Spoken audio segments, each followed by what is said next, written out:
with Monday's blue, Tuesday's grey, and Wednesday too. I'm in love. Saturday went, Sunday always comes too late, and Friday never hesitates. Dressed up to the eyes, it's a wonderful song. To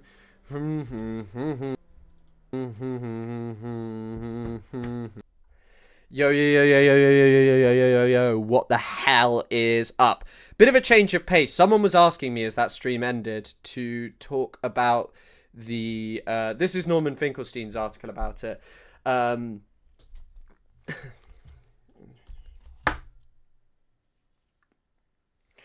By the way, also, this is just a citation from the article. It's just like an occupation regime that just doesn't want to do anything is like, hey, came from TikTok. Wow, wow, wow, wow, wow. Lots of people coming over. But this is a good article. I can't actually remember what it's called. It's like addressing Dennis Ross's thesis on Camp David, I believe. Camp David 2, because Camp David 1 is a long-ass time ago. But yeah, this is a good article.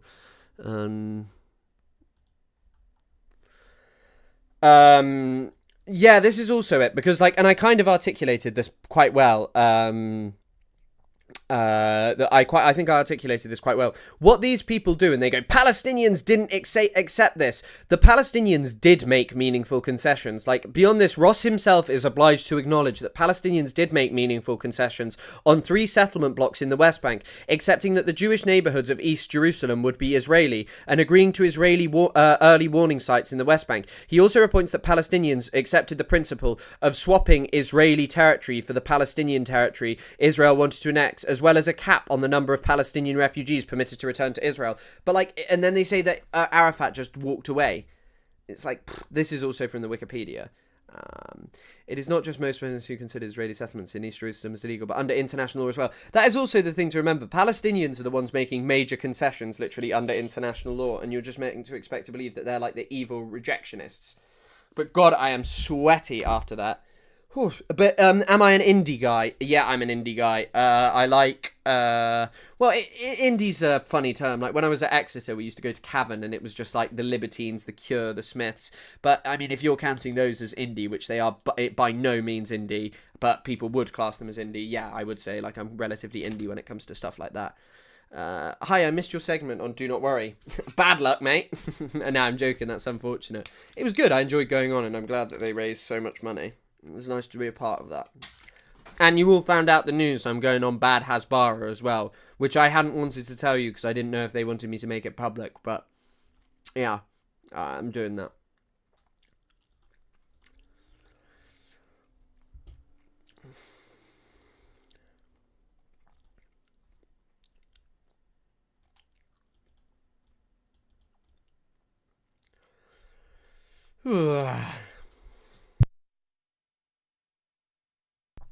Yeah, I was actually going to look that up. Hold on.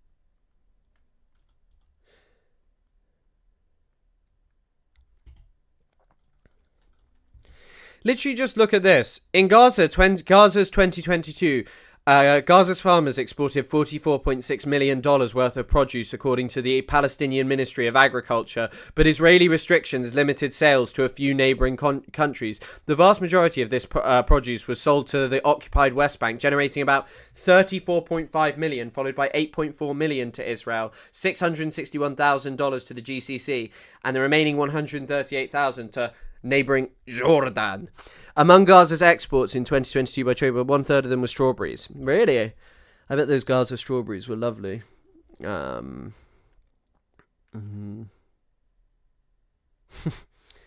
Like the stream, everyone. Exactly. So do not worry. Came here from Brandon Sutton's live because I like to wait till after the majority report ends their weekdays. Nice. Does he? In Denial? I've heard people talk about In Denial. I'm not familiar with him. I don't tend to watch other content creators on here all that much. Like, I watched Overzealot's video and I watch other people, but I just kind of watch random stuff on here. Let me have a look.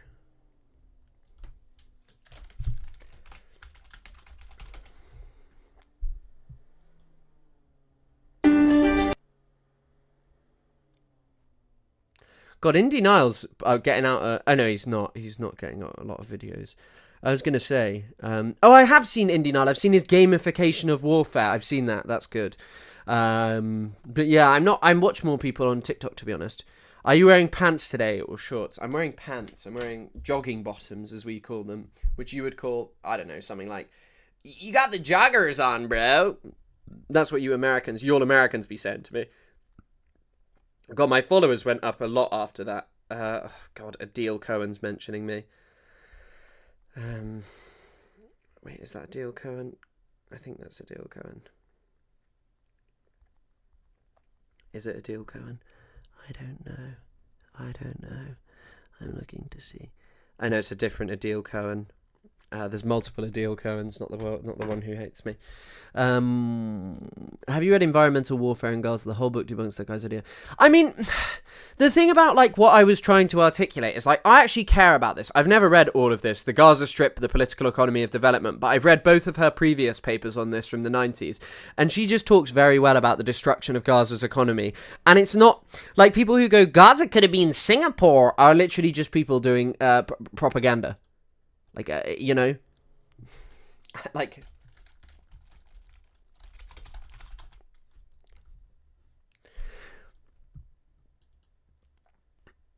I'm seeing here on Wikipedia that apparently Israel banned all exports to all Western markets and enterprises, which, I mean, when you look at that, when you match this up with this one, it would make sense. Is In Denial Palestinian? Interesting. Tried designing with my mum, but she just said all the sources I had were Hamas. Yeah, I think it's kind of the problem. It's sort of like a brick wall at a certain point of just people who go, that guy who was talking like Chris Eubank at first, and it's just like, what?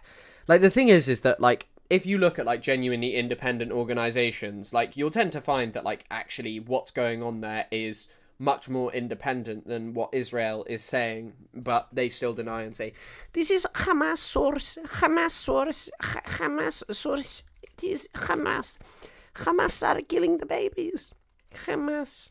I had something to search, but now I've forgotten. I don't care if Monday's blue, Tuesday's grey, on Wednesday too. It's Friday and I am in love. Hello Chris and hello chat, hello Sophie, hello everyone, hello Anna. I was only live yesterday, not live yesterday because obviously I didn't want to detract from the Do Not Worry in their wonderful fundraiser. They raised a lot of money, I hear, and well done to them. Fantastic stuff. And I should do a fundraiser, and I will do one. I've wanted to do one for a while. I think I kind of want to wait until I have my stronger PC though to do one, but it might be a bit of an issue. It might be forever. Oh my god, did any of you... I'm guessing most of you didn't see this, but I was watching this live. It is actually insane. This is like the... I fully think that right-wing, like, politics in the UK is just fully, like, idiotic, like, pantomime for adult babies. I'm an insomniac! I'm an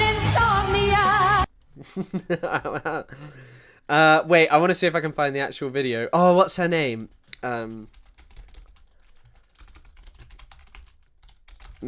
Andrea. Her name's Andrea something.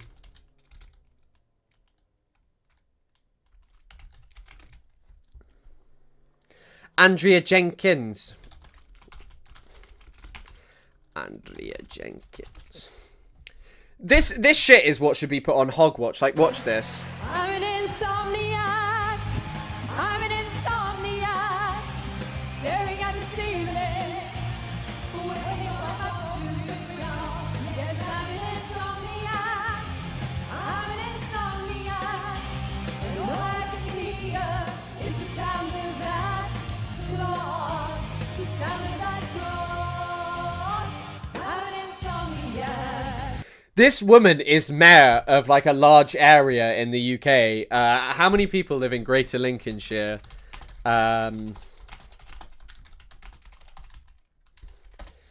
This lady is the mayor of 1.1 million people, and this is what they're doing. This is like the big conference for the fucking far right party in the UK. It is insane stuff.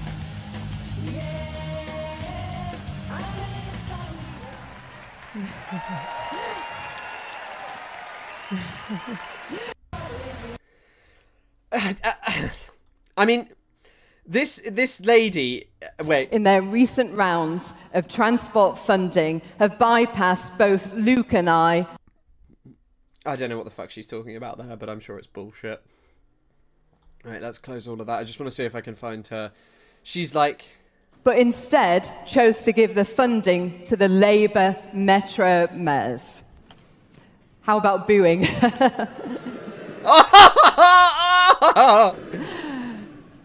How about, guys, how about booing in the chat? Can I get some boos in the chat, please, guys? Can everyone boo? Can everyone boo, please? We at Reform, we do, but instead chose to give the funding... yes, if you can donate, please feel free to the Labour Metro mayors. Let's see what else, if there's any other quality content coming out of this. Over the course of the next months, outline some serious cuts to the welfare budget in this country. It is not fair. It is not fair on people that get up with their alarm every morning, go to work and pay their taxes, for those that choose a different lifestyle to earn more money than they do. It is. I genuinely do not think, like, but it's kind of amazing, like, welcome, friendship ended with Ronald Reagan, Nigel Farage is my best friend now. Oh, we've got the welfare queens have come back. She's back from the dead. It's morally wrong. It is outrageous, and will be the party that backs working people. And also, by the way, it's so funny how they're literally just there for him. Like, she's so boring. Oh wow, Yvette Cooper is now the foreign secretary in the UK. Now that we have ethnic foreigners opening corner stores in Romania, oh god, I'm not gonna, I'm not reading that. Oh yeah, have any of you seen this video as well? This is just unbelievable. For incredible leadership, including getting this group together. Thank you, Bill. That was very nice. I want to thank you for including this is a real who's who of people who may or may not have known Jeffrey Epstein. This evening. It's incredible to be among everyone here, particularly you and the First Lady. I've always enjoyed having dinner and interacting. AI is going to change everything. You hear all. But that was actually a joke. Bill Gates met with Jeffrey Epstein many times, despite sex crimes. Melinda Gates began divorce moves at time Bill Gates' meetings with Jeffrey Epstein were revealed. Fuck. I remember when everyone was like, "Oh, she's gonna steal all her money." I bet that is this person. I thought she was. People have been talking about this. This is a person who's Israeli. Oracle surveillance. Let's have a look. Safra Katz.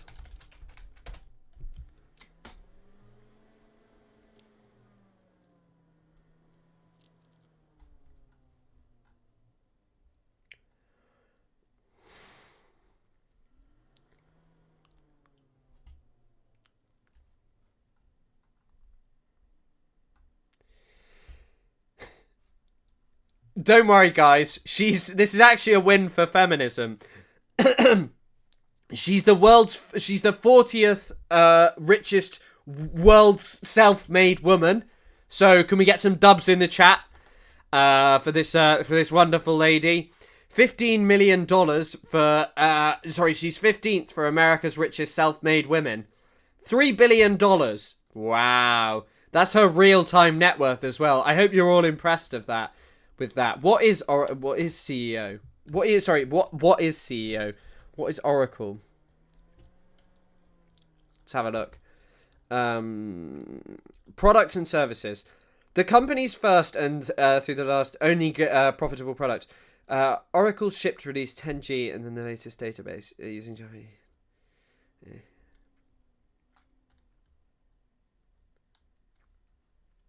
What do they do? Let's see.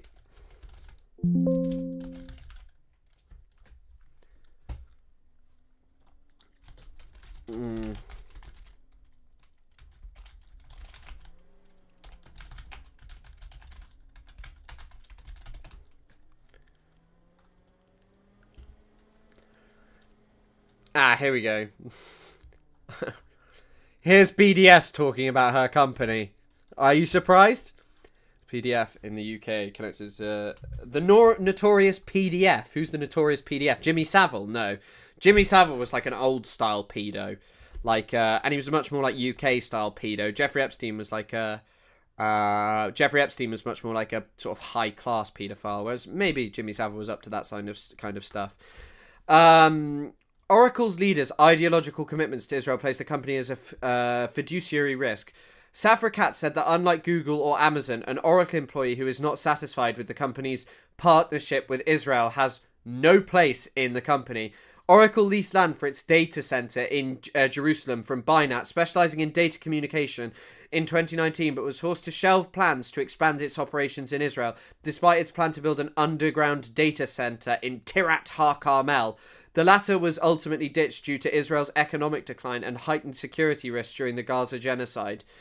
Larry Ellison, chief founder, said that Oracle intends to spend $10 billion on construction of a compound and a facility in Israel. It is a real who's who of who supports Israel unequivocally and who is also probably a friend of Jeffrey Epstein. Did Safra Katz ever meet Jeffrey Epstein?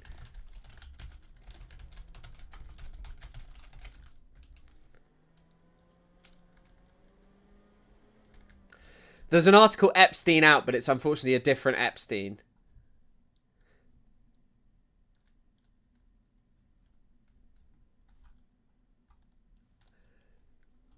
This guy is called Jeff Epstein. How long will I be live for? Probably till around about 7:30, I'd say. The Savile was never caught in the act, and he helped improve the lives of so many through humour. Bro, is that a joke about Savile? Is that a joke? Because Savile was definitely a pedophile. Like, 100% Savile was a pedophile. Because it's from 2010 and you could just post low-res photos in 2010, even if you were fucking Forbes.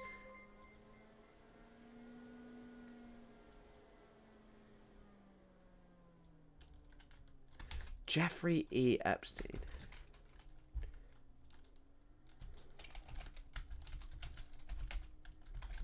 No fucking way. No fucking way that Jeffrey Epstein was involved with the company. You don't get it. Pac-Man is just a small upstart channel like yours or mine. He needed the 8K a month to learn how to make thumbnails, bro.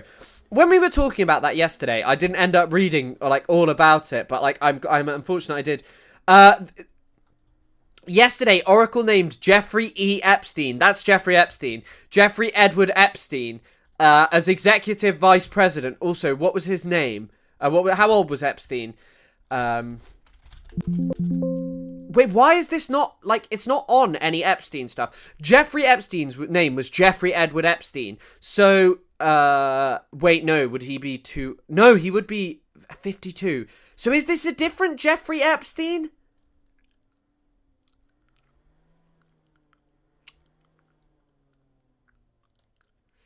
Do you think this article just got the wrong Jeffrey Epstein? Or there's another Jeffrey E. Epstein? I don't know.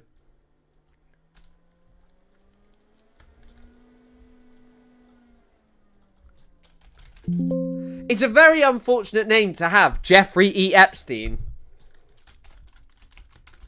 Because that is...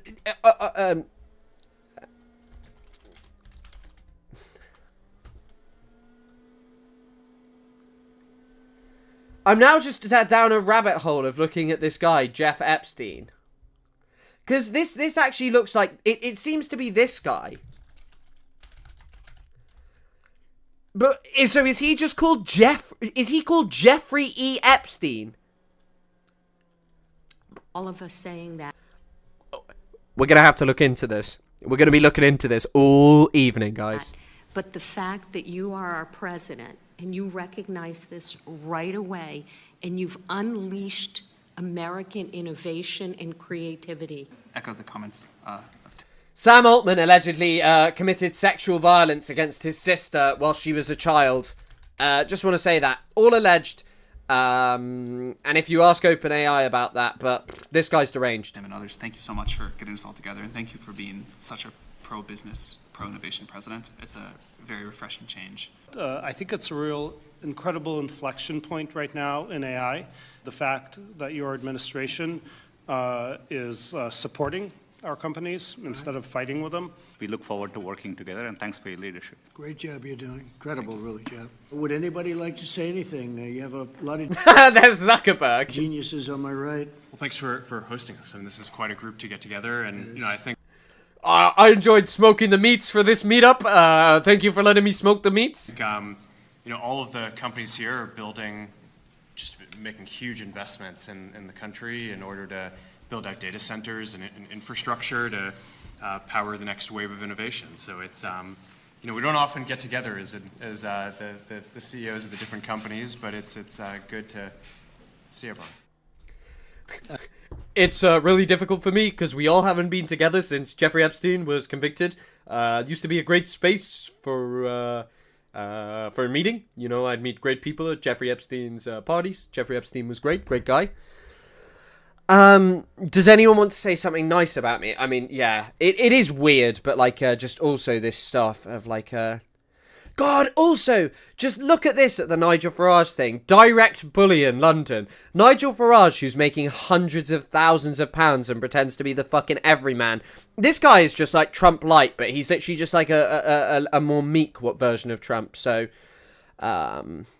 it's just like, it's insane.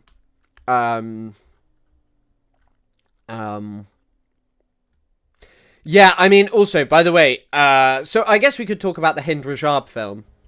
Environment / health impact of data centers. No, I haven't seen the thing about the health impact of data centers, but it doesn't surprise me. Don't they require, massive amounts of energy to maintain and use? Also, I've nearly got 420,000 followers on TikTok, lol. What was I going to search up?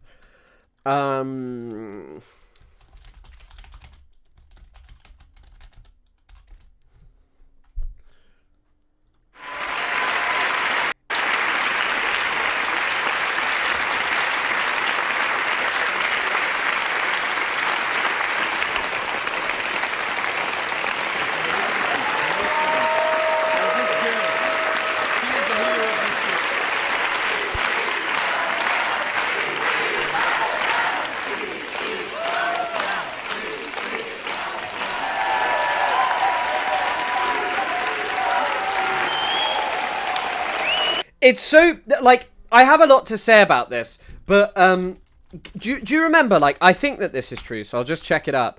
Gal Gadot cancels. Oh, yeah, as well. Wait, I'll tell you also something crazy.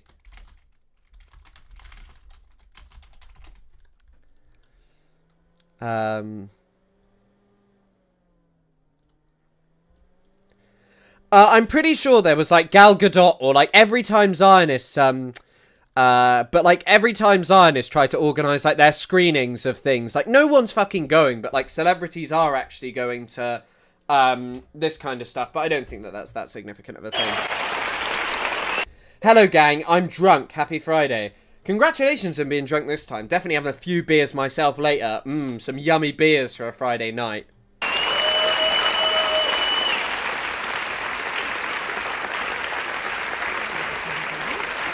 Do you know what? I have had asthma my entire life, and I made it so much worse by constantly smoking things that I shouldn't have been. Smoking on that loud pack. And yeah, it always made me unwell, and I only really recently realised that and stopped doing it. Well, it's been a year now.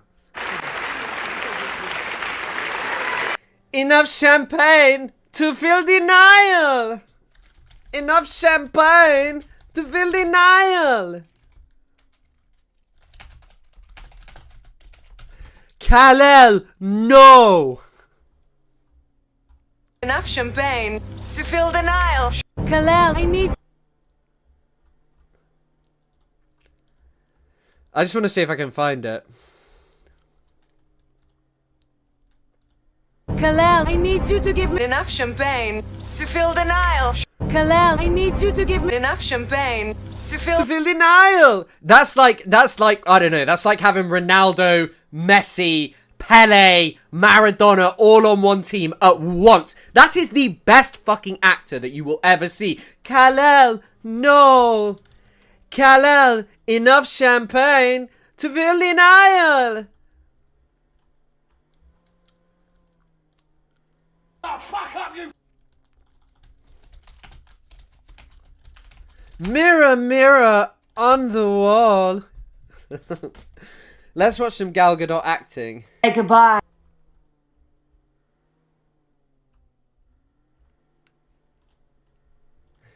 I just want to see if I can find her. She's quality. She's like, it's so bad. It is surprising how bad Gal Gadot actually is at acting. Like, I'm really always in awe. What did you say? Quite often, when I used to be puffing on cloud, I used to really enjoy looking at people's faces when they were acting. What did you say? This just looks terrible. Like, her facial expression is just so blank. Like, why is she so bad at acting? Like, what is this? Like, look at her facial expression. Like, what the fuck? Like, how is she so bad? Like, at least the other two have, like... sorry, I'm going to keep going back to this. At least he has some kind of facial expression. She blamed Palestine for her bad acting, did she? I just saw... Poor Gal Gadot was driven off the red carpet. Elab, no! Gold, thank you for supporting for enough champagne to fill the Nile. I'm actually just going to watch Gal Gadot acting clips. Kalel, no.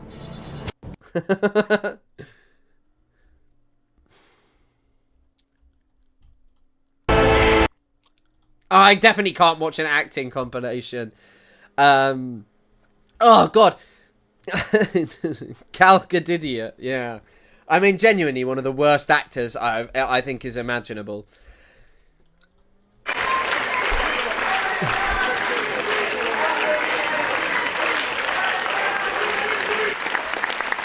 No, wait, I want to make a meme.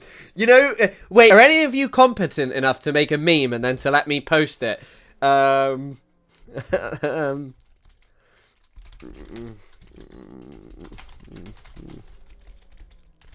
mean, I'm sure I could make it, but it would look terrible. What I wanted as a meme is like this, with like on this side saying the voice of Hind Rajab and that film, and then this one just saying Gal Gadot film, and just like, this is the world we live in now. I'm glad we were talking about her bad acting. Bro, she's a bad faith actor. I don't know what that means, but yes, I'm not competent enough to do anything. Someone make it, and just, it can be a competition. Just keep making them. Joaquin Phoenix is vegan, by the way.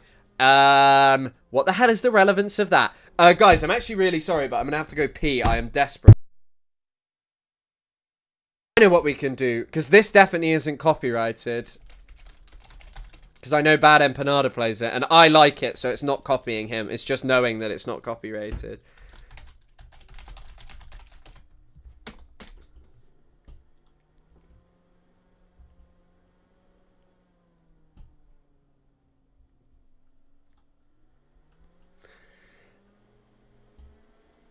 Oh, God.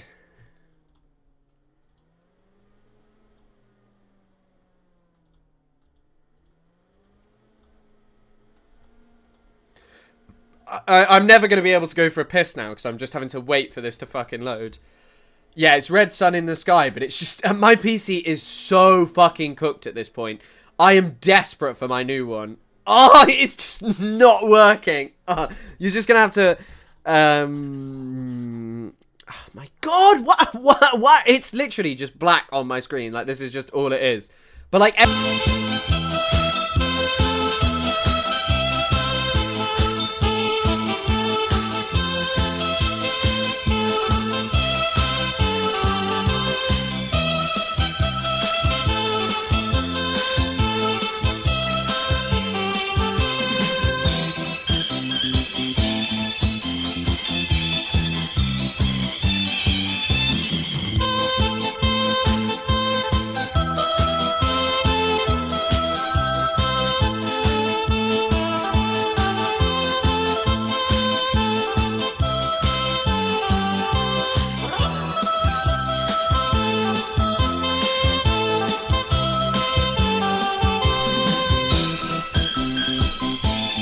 I hope that was all way too loud for all of you and that you're suffering.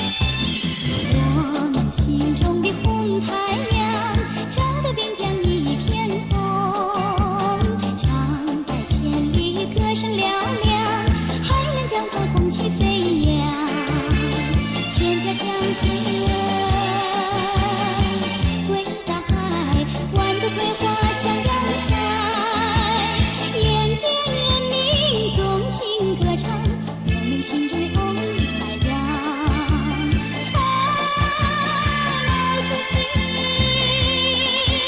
I want to hear the...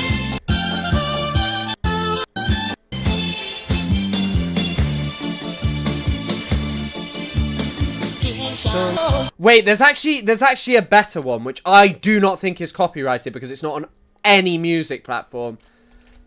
I don't know if any of you have heard this one. I definitely have played it before, but it is a banger. It might actually outdo that one. It's from La Chinoise.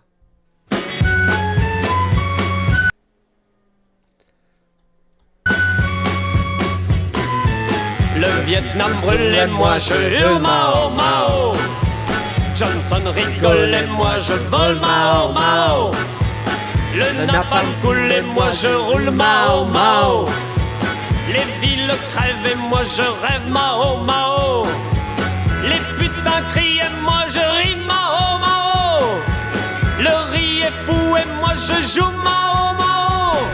C'est le petit livre rouge qui fait que tout enfin bouge. L'impérialisme dicte partout sa loi. La révolution n'est pas indigne. That, you know, these are just all Mao's quotes. I think, like these are all just Mao's quotes. What that one's my favorite. Wait, what is it? L'impérialisme dicte partout sa loi. Dicte partout sa loi. La révolution n'est pas un dîner. La bomba est un tigre en papier. Les masses sont les véritables héros.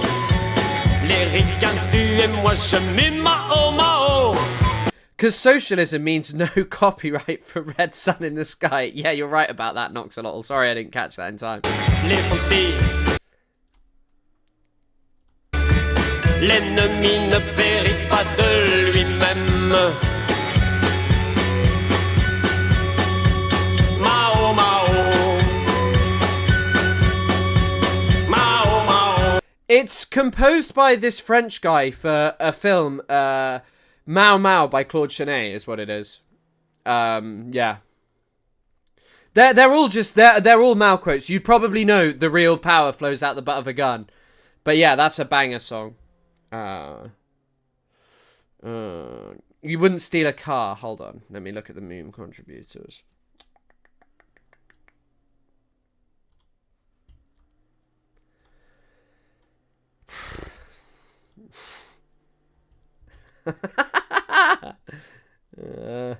I like this one. I like this one a lot.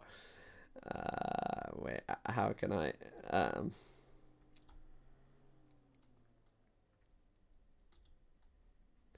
I can't show it because I have to show my full fucking Discord, and I don't want to do that. So, but I like them. Thank you.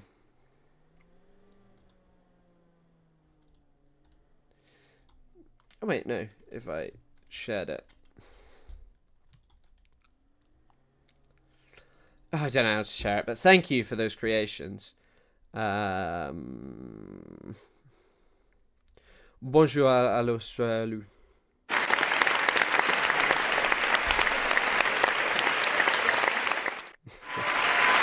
So yeah, sorry, back to what I was trying to cover. The film received a huge standing ovation.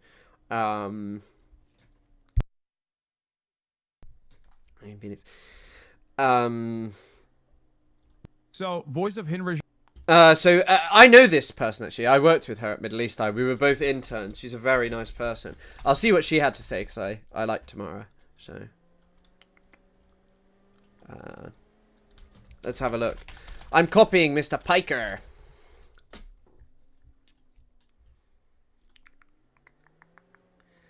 Je parle un petit peu français. Ce n'est pas bien, mais je parle un petit peu. Ouais.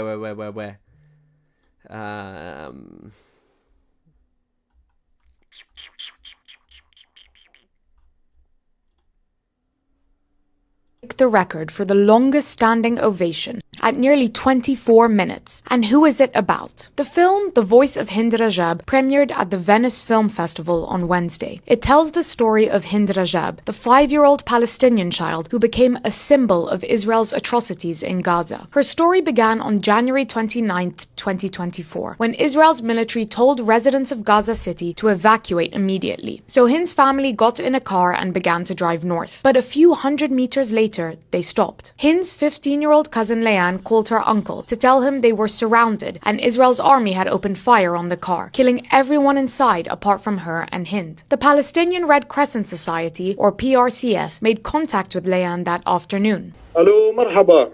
ايوه بدخل علينا. الدبابة جنبي. انتم متخبيين؟ في السيارة احنا جنبينا الدبابة. انتوا جوا السيارة؟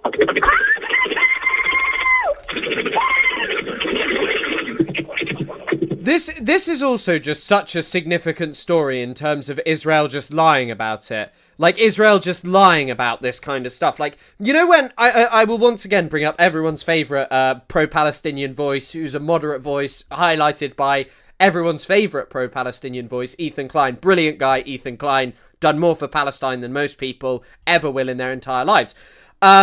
Like, Lonabox had a go at me for saying Israel lies. Israel lied about Hind Rajab. Like, Israel just lied about it. Hello? Hello? 62 gunshots could be heard over just 6 seconds as Leanne screamed for her life and the call ended in just under a minute. The PRCS called back immediately and Hind picked up. ميتين؟ وهم هلأ معك بالسيارة؟ هي جاية عليكي من قدام السيارة الدبابة؟ قريبك. And then they also just killed fucking the people who came, right? Like, they killed the fucking ambulance crews. وعم تمشي؟ ما بدنا نخاف. نحكي معي. أنا معك يا عمري. The Red Crescent got permission from Israel's defense ministry to send an ambulance to try rescue Hind, but as the ambulance turned onto Hind Street, explosions were heard and the line dropped. The paramedics were no longer responding. Hind was still on the call, alone and surrounded by the dead bodies of her family members. It was beginning to get dark. The Red Crescent had gotten her mother on the phone. They all did what they could to get her to keep talking, but she began to fall silent for long periods of time. When they asked why she wasn't speaking, she said, "Every time I talk, blood comes out of my mouth and makes my clothes dirty, and I don't want my mum to have to clean it." They told her to stay in the car where they could find. It's just such a grim story, and I think in some ways, like, more people knowing about it is good. Like, you know, well, of course that's good, but the original videos is when the phone operator asked Hind why she isn't speaking. Yeah, we literally just heard that, but yeah, sorry, I was busy changing the title of this. And that if night comes and they still haven't arrived, she should close her eyes so she doesn't see the tanks.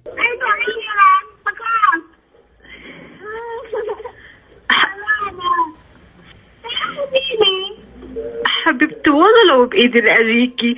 The call broke off shortly after. They tried to call again and again, but no one answered. No one could reach the area for nearly 2 weeks. Once they did, they saw the Red Crescent ambulance that had come to try rescue her was a burned-out shell, with almost nothing remaining of the paramedics' bodies. Further up the street, the door and parts of the hood from Hind's car had been torn off. The windows were blown out, and it was covered in bullet holes. A total of 335 bullets had been fired at the car. The body of Hind's uncle was still down. Who did this? Like, which Israeli battalion did it? Does anyone know? Like,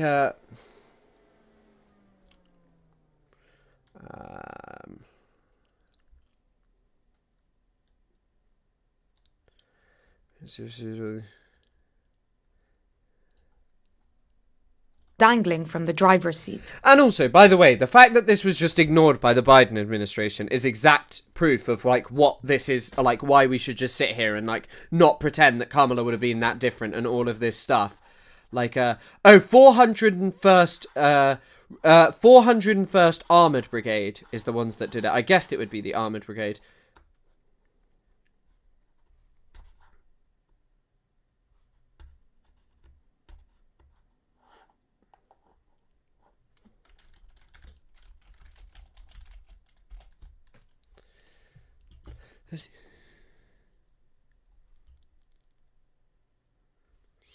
The car smelled of decomposing corpses from the dead bodies of the 5 children piled together in the back seat. The family was buried together outside Al Shifa Hospital, and their murder became a rallying cry for activists around the world. Students raised awareness about Hind on university campuses worldwide, and the Hind Rajab Foundation was set up to prosecute Israeli soldiers accused of war crimes internationally. When Tunisian filmmaker Kauthar Ben Hania heard the audio recording of Hind, she decided to drop everything and make the film, saying, "I cannot accept a world where a child calls for help and no one comes." She got the full 70-minute audio from the Red Crescent and testimonies from Hind's mother and others who had been over the phone, reconstructing the story. Once it was underway, names like Brad Pitt, Joaquin Phoenix, Rooney Mara, Jonathan Glazer, and Alfonso Cuarón signed on as executive producers. It was then nominated for the Golden Lion, the highest prize given to films at the Venice Film Festival, to mark important contributions to cinema. In a time where people are constantly exposed to short bursts of violence and suffering online, Ben Hania focused on the retelling of violence through Hind's voice rather than video. In this way, she said, cinema can preserve a memory and cinema can resist amnesia. The movie, a simple story about a child being trapped alone and no one coming to rescue her, may do exactly that.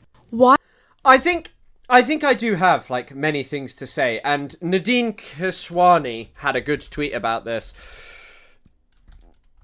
Kiswani?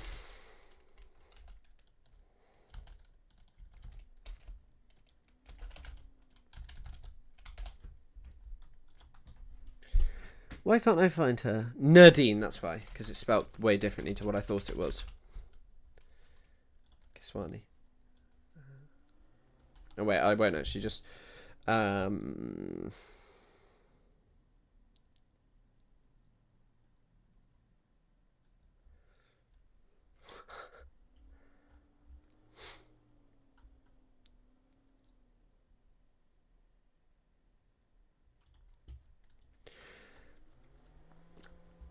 Hollywood making movies about a genocide that is still happening is their way of absolving themselves as they profit and pat themselves on the back and package it as history while 100+ Palestinians are starved and bombed daily. Their responsibility is to stop it now.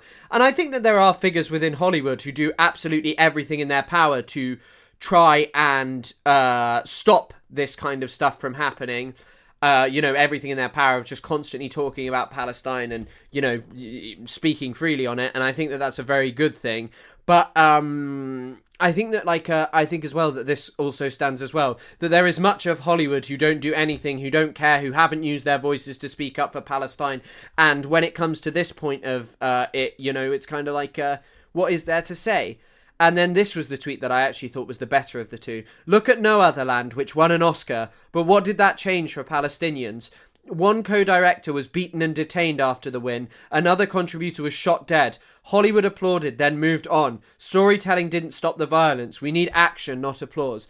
I think that she's right, and I think that the action that, Hollywood actors could undertake, especially those who are like, oh, I've signed on to this Hind Rajab film, is saying, no work with Israelis. No work with any Israeli who is not anti-Zionist. And I don't mean like Ethan Klein, who's like, I actually think the Palestinians should have a state. I'm talking about, people who should be fully, who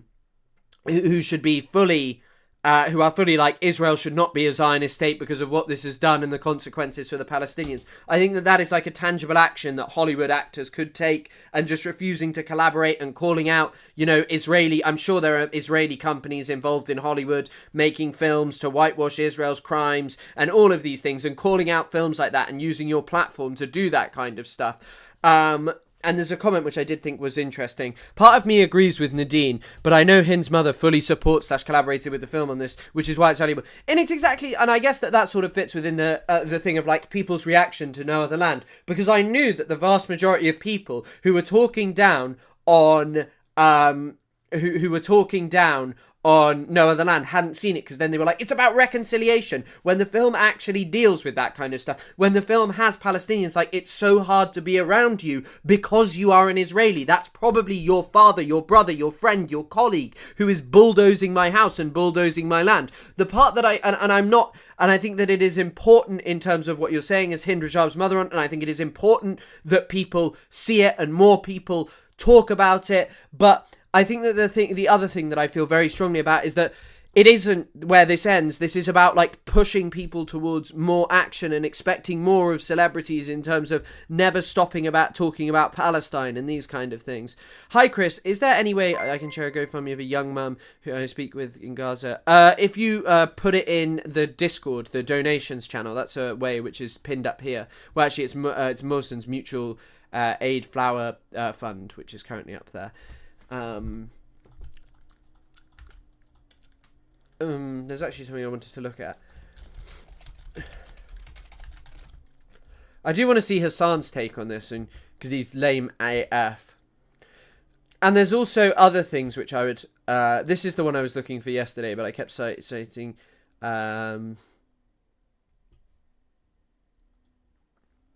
This is something that I wanted to talk about as well, which I've been meaning to. My friend asked me to share a video about it.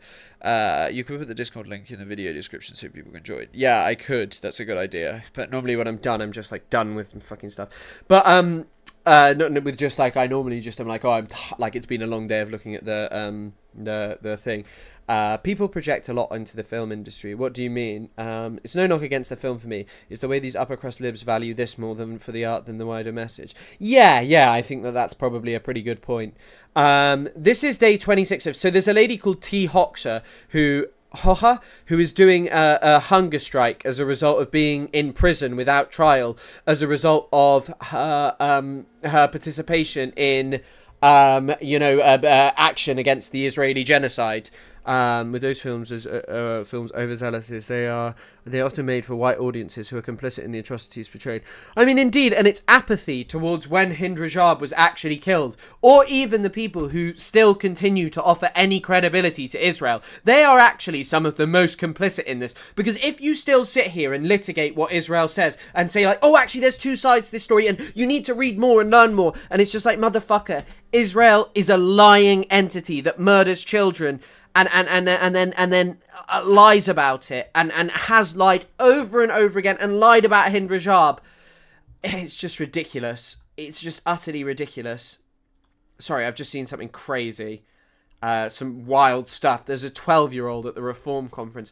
Truly surprising how thousands of people applaud a person like Miss Rachel, who posted multiple times about the hostages of October 7th and trying to be neutral, while those who took real risks and got sentences of 10 to 20 years for Gaza are ignored and not supported. We at the Samir Project urge you to support the prisoners and those who have taken the ultimate sacrifice. Also, this is another place which I'd recommend if you want to donate, the Samir Project. It's a great organisation doing great work, and I think if I'm to do a fundraiser, I would probably ask to collaborate with them if they wanted it, but I don't know.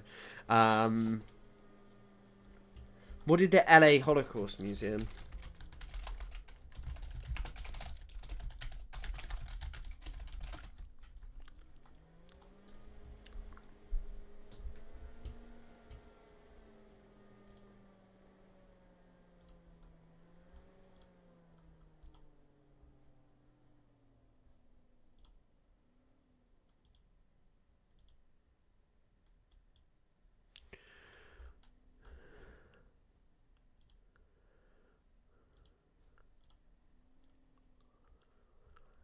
Wait, what did the LA Holocaust Museum post?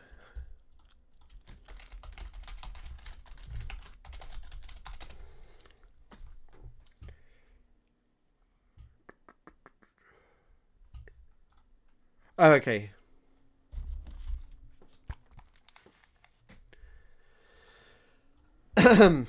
Never again can't only mean never again for Jews. Jews were raised to say never again. That means never again for anyone. Jews must not let the trauma of our past silence our conscience. Yes. Standing with humanity does not betray our people. It honors them. To be Jewish is to remember and to act. My comments are being hidden, so I'll ask again. Why is a Holocaust museum implying Holocaust inversion? Why is a Holocaust museum using a non-Jewish PR firm with no background in Holocaust education to make its post for social media? When is your never again post for the Jews who were kidnapped by genocidal anti-Semites who are being starved and tortured for the last 700 days? Healer Love, thank you for your poster there. Brilliant stuff. It's not that strong a post on Palestine. Fascinating how there's zero mention of Gaza, Palestine, or Hamas, and yet you were all able to deduce that that is exactly what this post is about. Oh, Fiji Bitter's actually got a base post there. An entire population being wiped out before our very eyes. Another base post.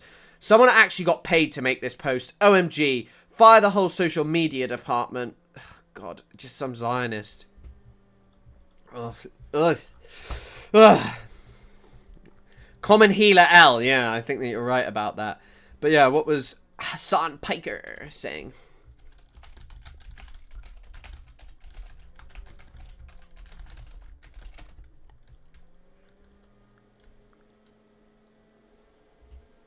So, Voice of Hind Rajab has been produced. By the way, the working at Middle East Eye as an intern to being shown on on Hassan Piker's stream is going strong. Me? Tamara? I actually saw her a couple of weeks ago, but I didn't talk to her because she was busy recording.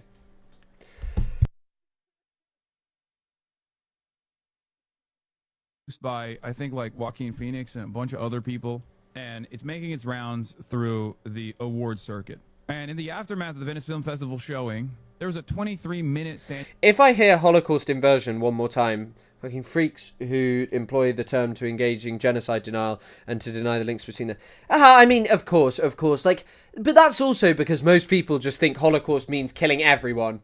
Like that's like what people think that Holocaust means. Like that, it's just as simple as that.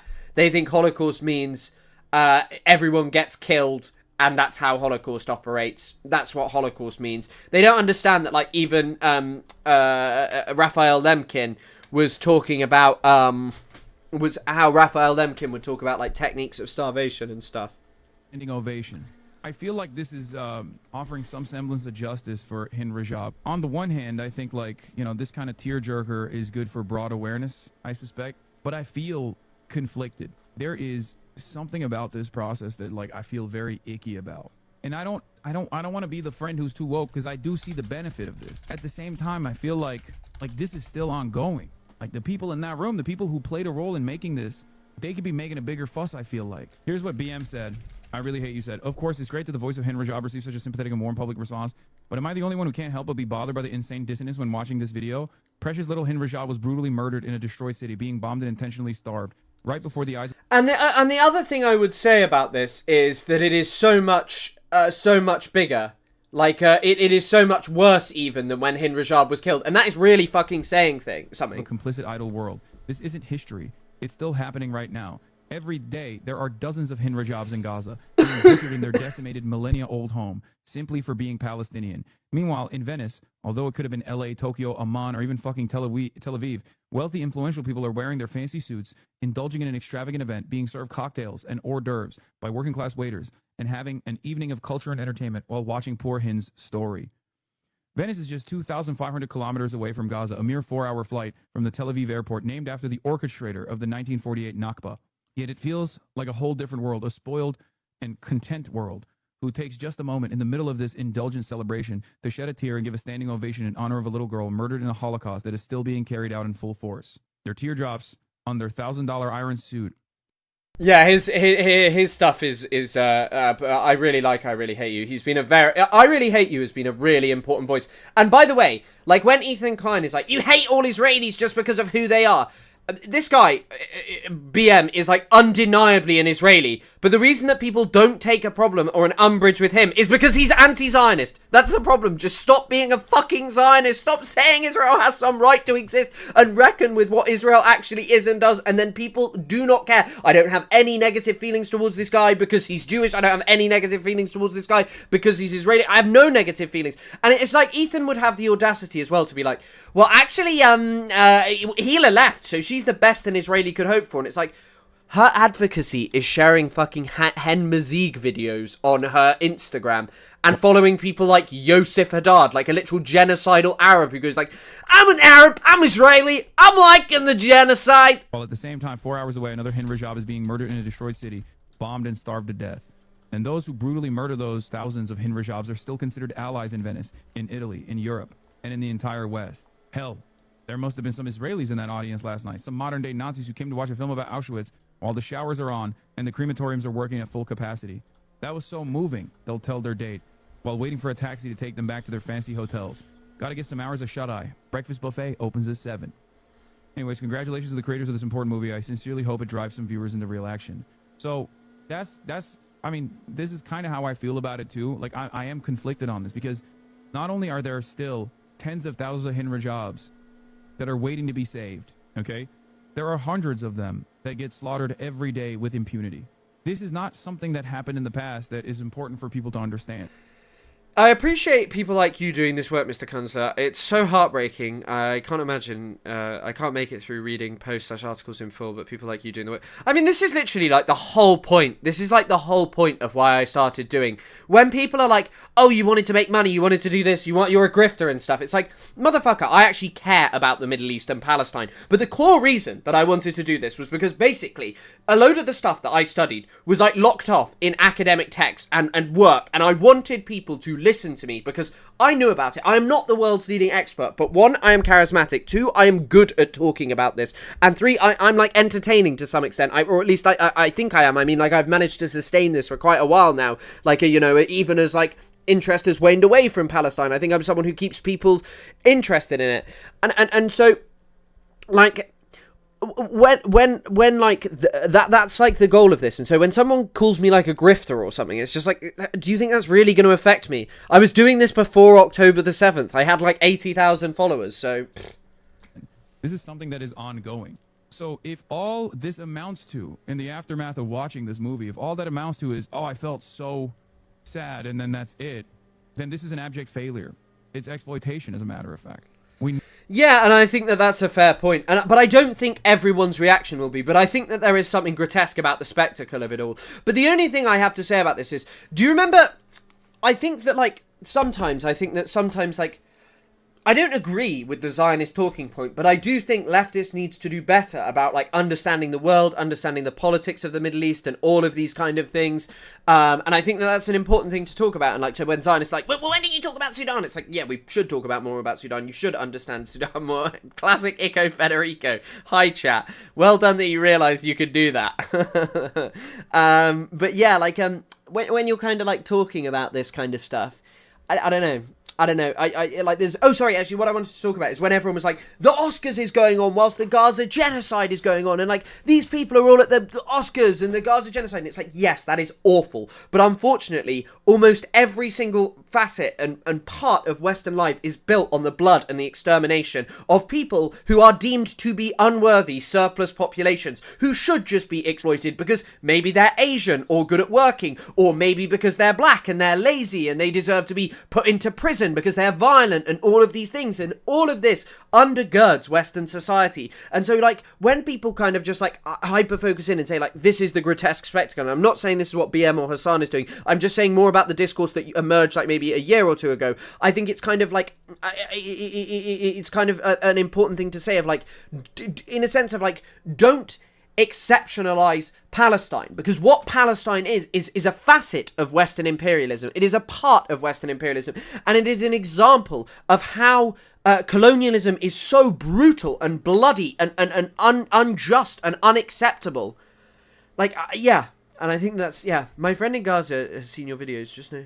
It gives her hope every time she was reminded. That's a nice thing to hear, and I know that there are a lot of Palestinians who watch it from the occupied West Bank, and I've met many Palestinians in the West Bank, and not so many from Gaza, because there aren't so many in the UK. It tends to be West Bank Palestinians who moved to Jordan at some point.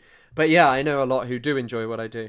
But I just wanted to, just talking about genocide denial, there's this Jeremy Corbyn thing going on at the moment, which I don't actually really know what it is, but this is very interesting. The Israeli genocide in Gaza, as including within it, as historically is always the case, genocide denial. So there is no genocide. And also, by the way, another example, and I'm not just holding this up as like, Israeli friend, look, here's an Israeli I like, so I'm okay. What I am saying is, an Israeli whose politics I will get behind is someone who is anti-Zionist and unequivocally against what Israel does and is doing. Without genocide denial is not a rhetorical act. Genocide denial is operating in the field of policy, it's operating on the ground, But genocide denial is something that has existed long before October the 7th. It was all the people who say, well, Israel's occupation's just about security. Israel's just doing this because of that reason and that reason, rather than totally ignoring Israel's plan to ethnically cleanse Palestinians. Operating as the targeting and murdering of journalists and human rights defenders. And genocide denial is what enables genocide. In fact, they're two parts of the same thing. It's not like we are talking here about something that is external to. When you, I just want to say, if you ask for recommendations about, like, Middle Eastern history, what do you want? Like, history, politics, or politics of specific movements or something? Because it's such a broad topic, but, like, if you're asking for a cool, easy-to-read history, I'd highly recommend, I have it down here, hold on, I'll grab it.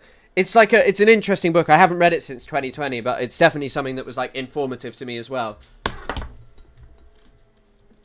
Her other book was a bit disappointing, though. I didn't enjoy it so much. Elizabeth F. Thompson's Justice Interrupted. It's, like, basically just about... I haven't read it in years. I've only read chapters of it. But it's chapter on Palestine. I often say, like, if something is writing about the Nakba that isn't, like, mega-specific and talks about the theory and some of the history, and I find it interesting because it's obviously something I've read so much about, or it feels, like, new or fresh in its terms of its approach, that I'd say it's really good. But, yeah... it has like chapters on Mustafa Ali, Ottoman justice and bureaucratic reform, Ahmad Arabi, who was constitutional justice in Egypt and Iran, and that's Nazim al-Islam Kermani, probably from Kerman in Iran. But yeah, it's a good book.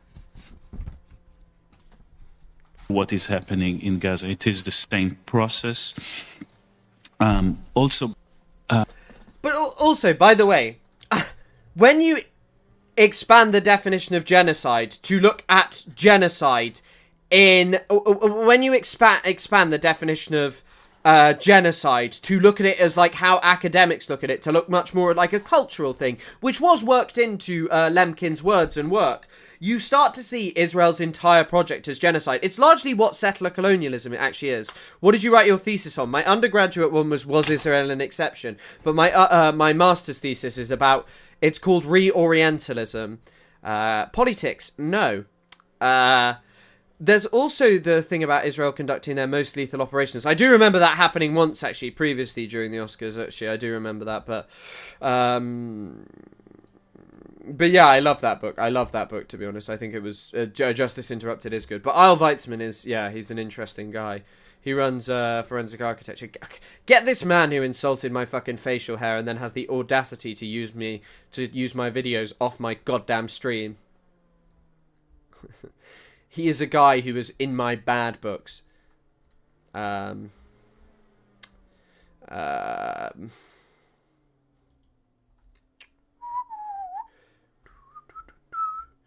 Also, by the way, if you see me at the pro-Palestine march tomorrow, say hi. You're welcome to. I'll be there tomorrow in London. Just thought I'd let you know. I'm homeschooled, actually, and the reason I left school is because the amount of rubbish that they push on to children. How old are you? I'm 12 years old. Tell me what you think about Nigel Farage. I think he's the only man that's going to save this country. I think. How does a 12-year-old know anything about... Like, anything about this? How does a 12-year-old know anything about solving and saving our country? He's the only man that speaks. Especially one that's homeschooled by no doubt crazed right-wingers. This is like basically child abuse. like, as well, just to take your kid out of school and to just teach them right-wing stuff. And I do think schools feed you crap about, like, the British Empire and stuff, but it's so funny as well, because, like, the British Empire is spoken about within schools, but as I've said before, topics like Ireland are ignored, and the reason that these topics are ignored is because they undermine this narrative of, like, oh, the British Empire was, like, you know, maybe, like, a force that did some wrong, but was also good. It's the truth. I think it's the only man that's going to put the effort in to save this nation, because our nation is broken. The way government is going at the moment, they're not giving a future for young people. And I think Reform are certainly the only people that want people to get out and work and have successful careers for themselves. I'm homeschooled, actually, and the reason I left school is because the amount of rubbish... He seems like a clever young chappie. ...that they push on to children. That we're teaching them about LGBTQ agendas when we're not actually teaching them about history and maths and English. This is the problem with school for me today. Like, you go in and you sit down in your maths class and they're like, right, lads, time to read Queer Theory and the Death Drive by Lee Edelman. That's your reading for today. And you're like, miss, I just want to read about maths. I don't know how to do my times tables. And he's like, nope, no future. Queer Theory and the Death Drive. And if you don't finish it within a day, you're killed on the spot. And you have to go to queer Stalin's prisons. We do teach them about that, but... Yeah. And then you have Andrea Dworkin, radical feminism class. So we're certainly pushing on LGBTQ agendas and that. It's just like you're just a homophobic 12-year-old. All that sort of stuff. We're...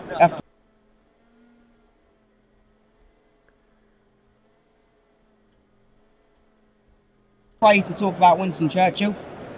We make him out to be a bad man. It's going to be years before you can vote in a general election. By that time, Nigel Farage could be the Prime Minister. Yeah. This is the young Sheldon of far-right Hitlerite ideology. Hopefully so. I really hope so. Yeah. Roll Britannia, Britannia, roll the waves. Britons never ever ever sail. Oh wow! They've got more. They got more Gen Z kids in it. This guy looks like fucking like an Addams Family character. This is the kind of guy who's chilling with the family in what's it called? The Resident Evil. He's one of the Baker family. The two-party system has had it. Reform is the future. Reform Party Conference 2025. They've got a huge bus. They've got a few hundred. Wow, they got a huge bus. Wow, thanks for the information. People milling around here already. One of the interesting things is the age of the members that we see here. A lot of them are quite a lot younger than you might expect. I'm 21 years old. 19. I am 19 years old, okay. I'm 19 and I'm here because I believe Britain desperately needs change. All of my friends are basically the same as me before to be against it. Like, I wonder why all of your friends are exactly like you. Listen to how he sounds. The Reform Conference is the new Baker family house. Just when we were younger, it was to be more liberal. This guy's going to cut your hand off and then the old ladies are going to chase you around with spiders. But now, to be against the system as a young, it's actually to be more right. I left the Conservative Party after what they did to... He actually does look more like Uncle Fester from the Addams Family because his shoulders are really high. Uncle Fester just had really big shoulders, like, I feel... yeah, he's kind of got the Uncle Fester aesthetic. I don't know. He's over 20, so I can mock him. He's similar age to me. When they installed Rishi Sunak, I think it was a sham. Just the sheer disillusionment with the Labour Party and the Tories. I feel like even most, like, random young people I speak to tend to not be like this. They've had it. They've had it. The two-party system has had it, right? Reform is the future. Policies on migration definitely are a big hitter for me and most people. This is probably the people who comment on my TikTok saying I hate this country. I think because there are so many ways that virgins can congregate. Why are they choosing to do this? Yeah, good point. Seems that, illegal migration has been an issue for years and nothing really seems to have been done by it. I would probably say they see their country... You're American! This guy's American! Like, he's got the fucking GOP pin. But it's just like, you're American, you're a fucking immigrant! Country's culture being eroded away by a forced multiculturalism in the name of diversity. They're seeing the needs of foreigners, some terrorists, their needs are met. I just love how some idiotic guy is just saying this. Get them down to Games Workshop, bro. Shout out Games Workshop. They should go down to Games Workshop. Pay me some cool figurines, bro. First, before their very own. I see you've got an interesting selection of badges here. Yes, I'm from Maryland, United States. I can see. I've traveled far and wide to come here. So I'm a Republican as well. I believe that you're seeing that a lot in the Western world. You're seeing right-wing parties, whether it's center-right or right-wing populist. Young people are ditching the left. I just also don't believe that this is actually so true, that like all young people are. I think generally young people are actually quite supportive of left-wing policies. It's just there's no one to articulate them. Like, let's have a look at what they're actually laying out. To get this country back on track.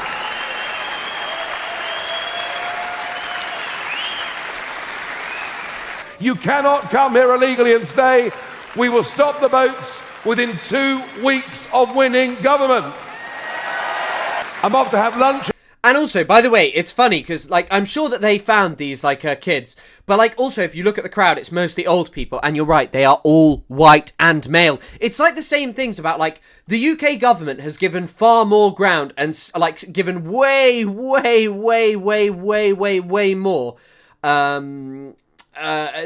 more, like, support and, like, credence to these guys than they do the Palestine protesters. And the Palestine protesters are, like, white people, old people, diverse people from, like, different backgrounds, cultures, different parts of the country, all congregating in London for months on end.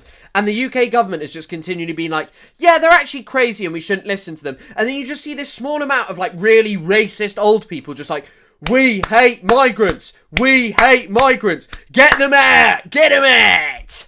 And it's just like, yeah, these are really good people who we need to listen to. In a few weeks with the Prime Minister of Albania. I might book a very big plane and take a load with me. I'm not sure yet. He's going to take a load of Albanians.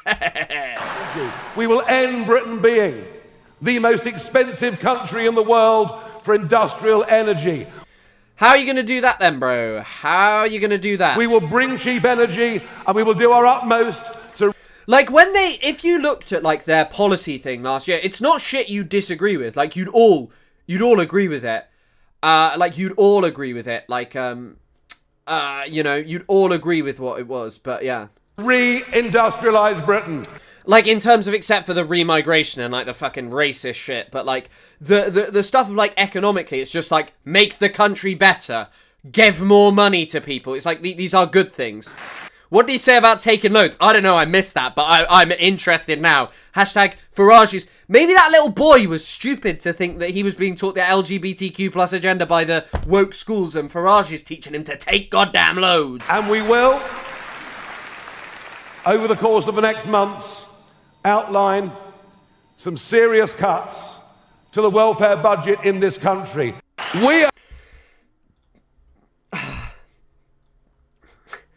It's just like cuts to the welfare budget. That's it. That's just it. Like, we'll cut the welfare budget. That's it. It's just like, oh, that's great, isn't it? Cutting the welfare budget has really, really done great things. And people apparently a poll finds that people think that there's like that there's going to be like things will improve in it as a result of him coming into power. And it's just like, what will improve? He says it's improving, so it will. But like, people thought it would improve once Starmer got into power. I also just wanted to listen to this from the Gaza Tribunal. This is Raz Sagal. The evidence is so clear that a large number of genocide scholars now recognize this as a case of genocide. Indeed, the largest professional association in the field, the International Association of Genocide Scholars, has published a statement a few days ago recognizing the... Did also any of you see the controversy come out about this? They were like, the International Association of Genocide Scholars, anyone can join it. Anyone can join the International Association of Genocide Scholars. This doesn't make them experts. Bro, it's like 500 fucking pounds, like a year, or quite a lot of money either way. But like, look at what it's $125 per year. And a lifetime membership is $1,200, which is probably what some of these people are paying. But look at what you get for it. Like, prior to them releasing a statement, why would anyone join this? Like, unless you're an academic. Like, look at the benefits. got a commercial in the States, show videos of Gaza aid being stolen by Hamas wrapped up with facts of peace. Yeah, I mean, like, oh god. And these people on TikTok are like, do you not know the videos? Do you not know the videos? And it's just like, bro, who's showing the videos? Who's showing the videos? The Israeli government paid for in sponsorships? And when you look at the actual truth,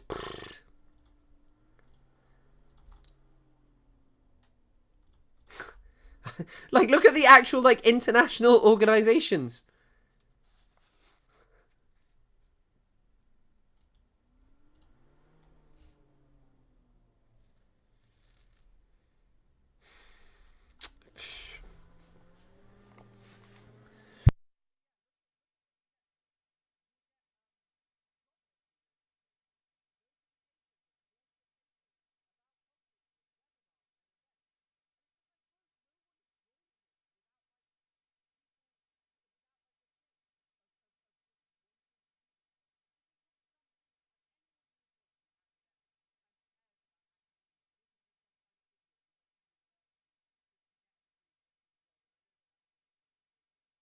Oh, motherfucker.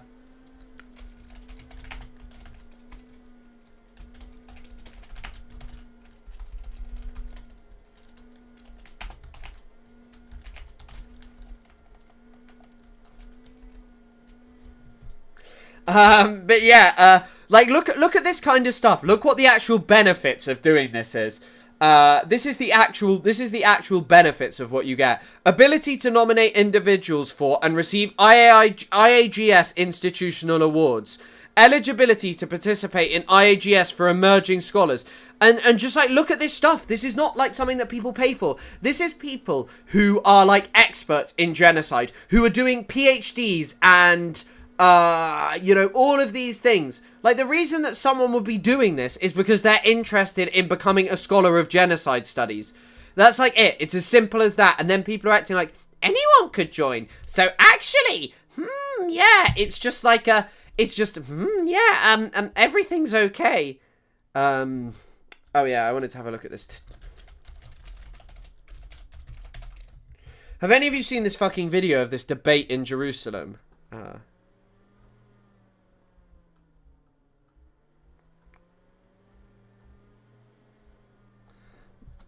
I'll see if I can find it. I'll make nice voices into the mic now. Yes, I'll do nice voices into the mic. Yes, yes, yes.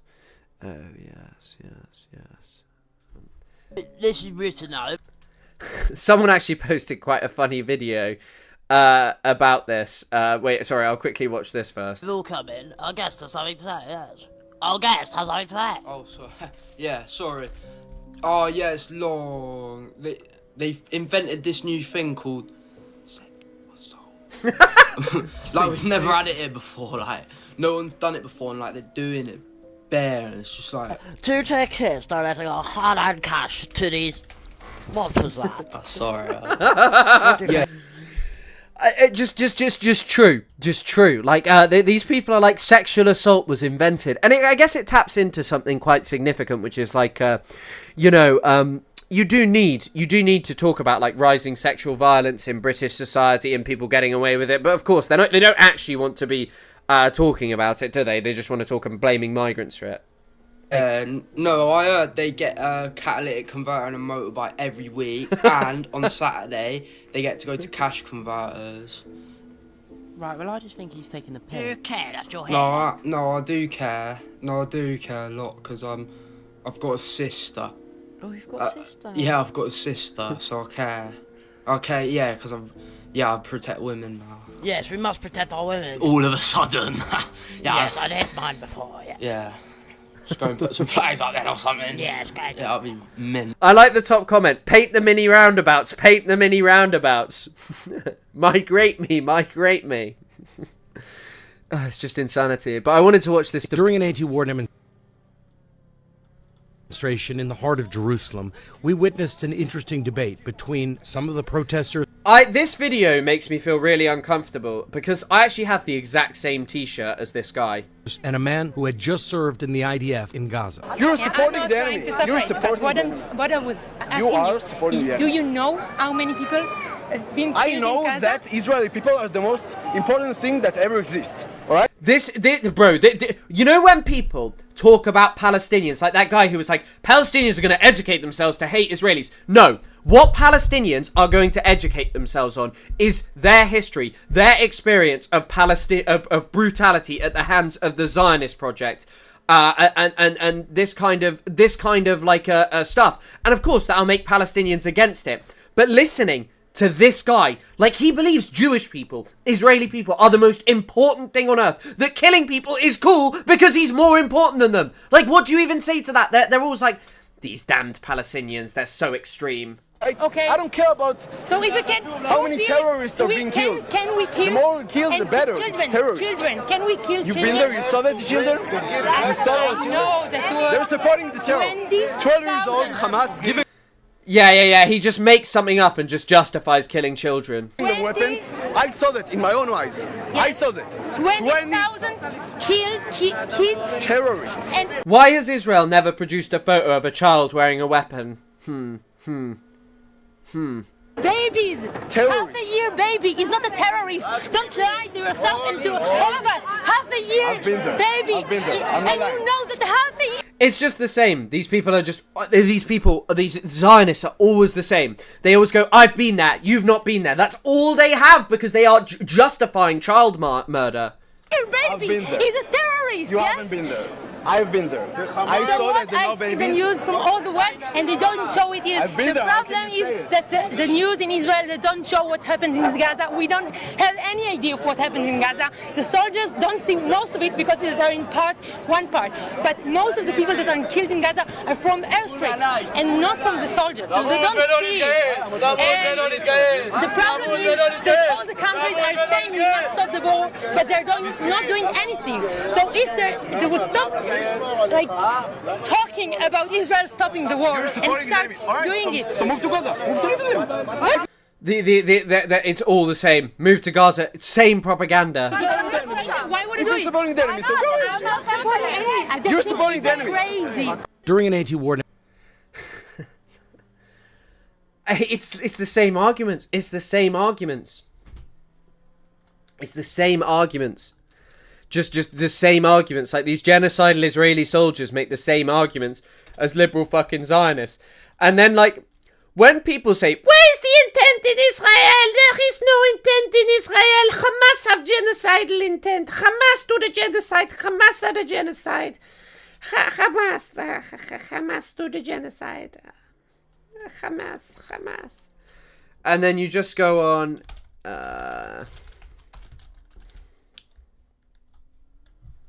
Like, let's go on Israel Katz and see what Israel Katz is saying today. Sure, it's very normal things. We started just blowing up a building, just war crime. No military necessity to do that. I'm sure Lonabox would tell us, well, actually, they're gonna use it as a. They're gonna use that you're gonna use that to fight Israel, and Israel's just gotta do it because Hamas are so evil.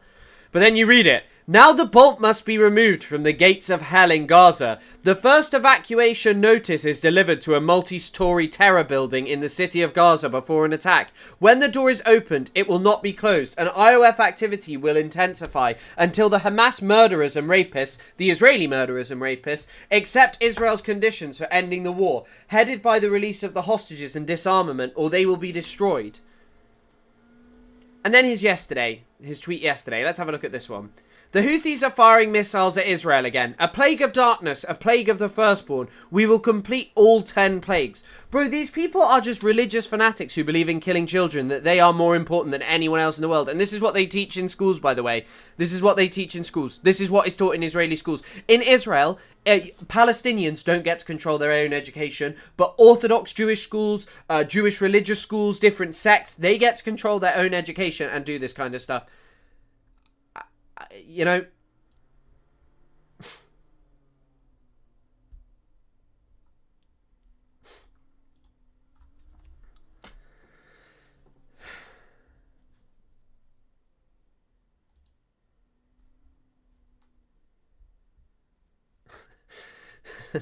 Sorry, someone has just found an email in 2013 from involving Jeffrey Epstein and the UK's ambassador to America, appointed by Keir Starmer, by the way.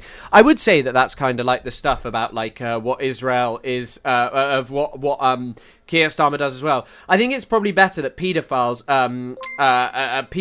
are like don't get involved. Sorry, pedophiles aren't appointed. At this point, Hamas is awful, but the IOF is far, far, far worse.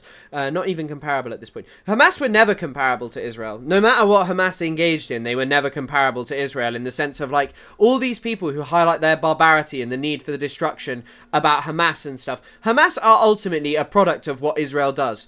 Hamas are, like, ultimately a product of what Israel does. If Israel didn't occupy Palestine and didn't engage in constant methods of brutality and receive no, like, was never held to account by, was held to account by international law, Hamas would not be engaging in what they are. And yet, because Israel is not, it breeds a situation in which they do that. It's like, it's insane. It's insane.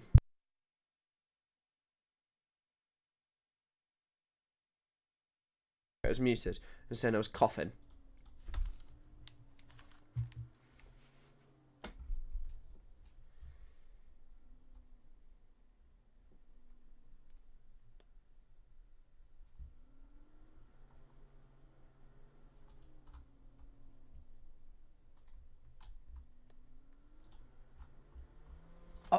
Are there names that... Shit! Oh, fuck. Hold on. Strike you right... Sorry, I want to see David Pacman. Who's this guy he's interviewing?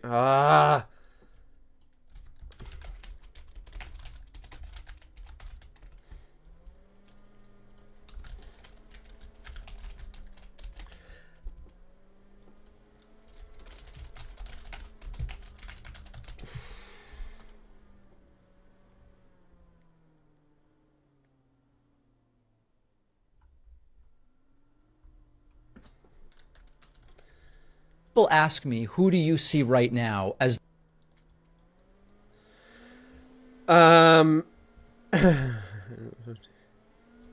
Yeah, I genuinely don't think you could ever compare Hamas to Israel in terms of what Israel does. Like, because Israel's also, I think you have to see violence as its full and what it actually is, and not just reduce it specifically to, like, acts of, like, spectacular individual violence, and you have to look at the structure of Israeli violence that is far grander, and anyone who like, moves away from that is where the problem is, because Israel is undeniably doing these things. But what was I going to search? Oh, yeah.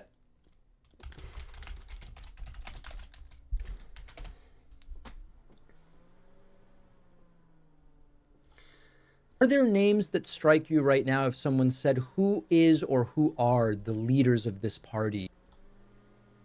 Are there names... Sorry, someone showed this. Names that strike you right now if someone said who is or who are the leaders of this party? What names come to mind, if any? Look, we have a deep bench of talent, right? We have legislative leaders like Hakeem Jeffries. Are I'm just watching these clips of David Pacman. I probably should do this on the other screen, just in case someone has posted it.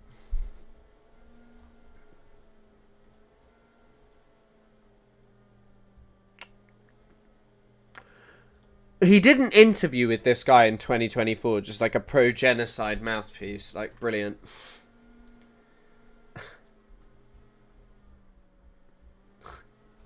In your perspective right now on the progressive movement. And the reason I want to talk to you about this is I see you, really, when people ask me, who do you see right now as the sort of progressive that you like to be at the head of this movement going forward, I think of you. I'm interested in your perspective right now on the progressive movement. And the reason I want to talk to you about this... Wait, hold on. They had like a conversation about Palestine. Hold on, let's have a look. Because this leads into the final topic of today. You know, the Free Palestine protesters are not disrupting... Right, let's have a look actually. Hold on, let me pull it back. Oh wait, yeah, I can just do it from here.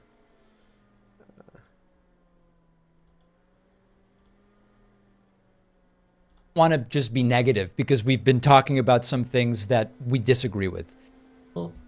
Of the progressive movement. Now, I don't want to just be negative because we've been talking about some things that we disagree with. I also find personally in my experience that while some of these slices of the progressive movement are loud. Of course he wears a turtleneck, dork. Wait, who's wearing the turtleneck? Neither of them got the turtleneck on now. I don't think they're anywhere close to a majority or a plurality. I think that in certain spaces, they are getting a lot of attention. But as you said at the beginning of the interview, I actually think the left is mostly united around 99% of this stuff, with disagreements around the fringes, recognizing the importance of denying, for example, Donald Trump 4 more years as president, recognizing the disaster that Trump 2016 has been on Roe v. Wade and connecting the dots all the way to last. I'm just looking at this guy's channel and like, this is just the same thing. The victims have their own Epstein list. Trump has huge middle of night meltdown as his hands rot. Oh no, Epstein victims implicate Trump. Is MAGA collapsing under their own weight? Newsom is pounding Trump. Trump panics when asked about Epstein files. Trump pounded by disaster economic news. Trump sounds sicker than ever in shock audio. Trump gets terminal legal diagnosis. Trump terminally jealous he's not at the big table. When was the last time he posted about Palestine? Last year. I am mostly positive in the united nature of the progressive movement. Are you in agreement with that? I might have a more nuanced view, so I agree I actually agree that the left is united, and we're united on most issues, and we see Donald Trump as an existential threat to our democracy who needs to be defeated. Mm-hmm. It's just like, yeah, Trump is bad, but like when you have a Labour Party that is, a Democrat Labour Party that is just, for all intents and purposes, the exact same on foreign policy, you know? But, it is worth pointing out that, the Free Palestine protesters are not disrupting Republican events. They're disrupting Democratic events. They're not targeting Donald Yeah, interesting. This guy's really pro-Palestine. Trump. They're targeting Joe Biden, knowing that it could work to the advantage of Donald Trump. And look, my view is if you and I... Knowing that it could work to the advantage of Donald Trump. Oh, God. Agree on only 1% of the issues, we should collaborate 1% of the time. Obviously, if we agree on 99% of the issues, we should collaborate 99% of the time. But it's no longer that simple. I worry that politics has become religiosity without religion. There are people who think if you disagree with me, that you're not merely wrong. Like, Adam Friedland is not like even some radically pro-Palestine person. But like, Adam Friedland questioned this guy. Do you see the difference between someone who just platforms like a Democratic Party shill and even like Adam Friedland? Like, yeah, maybe Adam Friedland didn't do a perfect job, as some people have pointed out, but at the same time, But you're evil, and you should... In other words, there's a dogma and these sort of litmus tests. There's a dogmatism. Yeah. So dogmatism, even on 1% of the issues, could actually prevent us from collaborating on 99% of the remaining issues. That's the concern that I have. That really gets to my main concern with the attacks on Biden over Israel, Gaza, which is that we risk either, depending on whether you believe Robert F. Kennedy does or doesn't have a chance, I don't think he does, but even if we grant that maybe he does, both Kennedy and Trump, by the standards being imposed on Biden by these folks, would be worse. And it seems to me like a classic missing the forest for the trees or throwing the baby out with the bathwater. Throwing the baby out with the bathwater? What? So I should just say, so you should just vote for people who love Israel? Like you should just vote for people who love the genocide too, who do nothing to stop it? Okay, bro. I feel like there's a need for pragmatism. This guy's also so fucking weird and creepy. His entire fucking demeanor is creepy as fuck. And we're playing Russian roulette. Like, I'm optimistic about the House, but it's more competitive than people think. Yeah. There is a much greater risk of complete Republican control of the federal government. Maybe you shouldn't have supported genocide then. Than people realize. And we have to stop playing Russian roulette. We have to coalesce. Yeah, shout out to all the people here today. Us around Biden and do everything we can to defeat Trump. But like, and the thing is you were still a fan. This guy was still a fan of genocide. They were in power, and it's like, could you not have just said, can you do something different? Why is the policy? Do you not think that the policy, even if you're a fucking Zionist, ask him, do you not think that the problem of the party is actually on them and being unwilling to change on Palestine? Not blaming voters, not blaming people who have strong feelings about Palestine. To hold on to the Senate and to win the House, which could be our last hope for preventing complete Republican control of the federal government. Congressman, can you give us a sense of the conversation that's happening in the House right now? Because as you say, the next Congress is not guaranteed to be. But I bring this up because I got round to reading Taylor Lorenz's article, which I hadn't. And it's just so much, like, the thing of them having daily briefings is fucking crazy. Like, bro, if someone offered me money and they were like, you have to meet me once a day, you are no longer an independent content creator. You do not have messaging meetings with people. You now work for whoever is giving you that money entirely. And yes, perhaps we should recognize, like, people like me should realize that I also am basically an employee of fucking YouTube and TikTok. Even though I make content for them, they are basically my bosses who discipline me when I do something that they don't like. And that is not a good thing. But daily meetings with someone who is giving you money for messaging. Oh, bro, I am sorry. That is weird. It is out of order. It is totally insane. But, like, let's look at my friend Jonathan Katz and see what he's got to say. How can we, people say, oh... Sorry.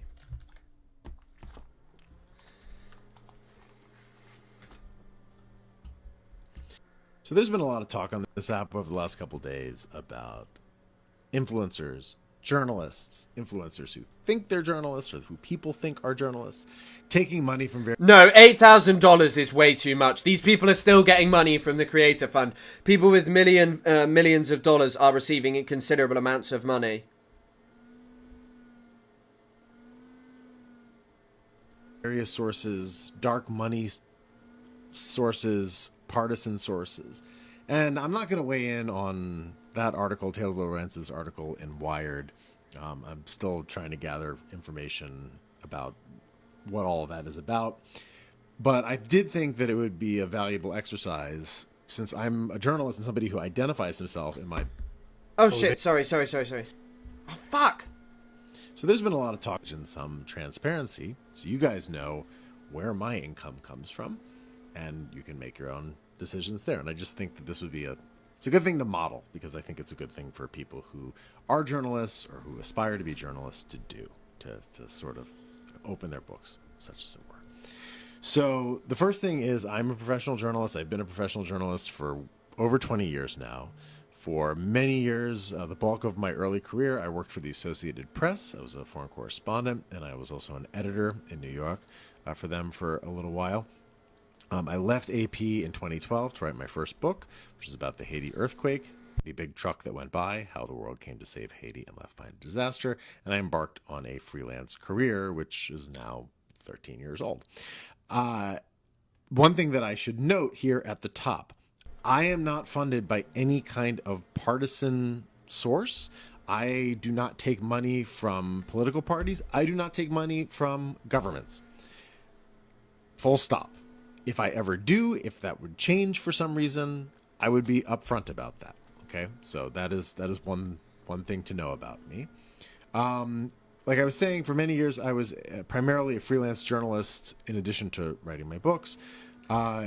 I wrote for the New York Times primarily for many years, but I also wrote for the Washington Post, the Atlantic. I freelanced for the New Republic, the New Yorker, basically any magazine that you can name, or news outlet that you can name that had a decent reputation. I probably worked for them or wrote something for them at some point or another. In 2019, I started my newsletter, which is called The Racket, and you can find it at theracket.news. That is one of the primary sources of my income. It is hosted now on beehive.com. Used to be on Substack. I left Substack in late 2023, early 2024, when I realized that I couldn't trust that platform, and probably neither should you. I did reporting about their ties to or their promotion of far-right extremists in particular. I wrote an article in The Atlantic called I think that the thing is that, like, just listening to people taking... Maybe we won't watch the full thing because this is actually a very, very, very long video.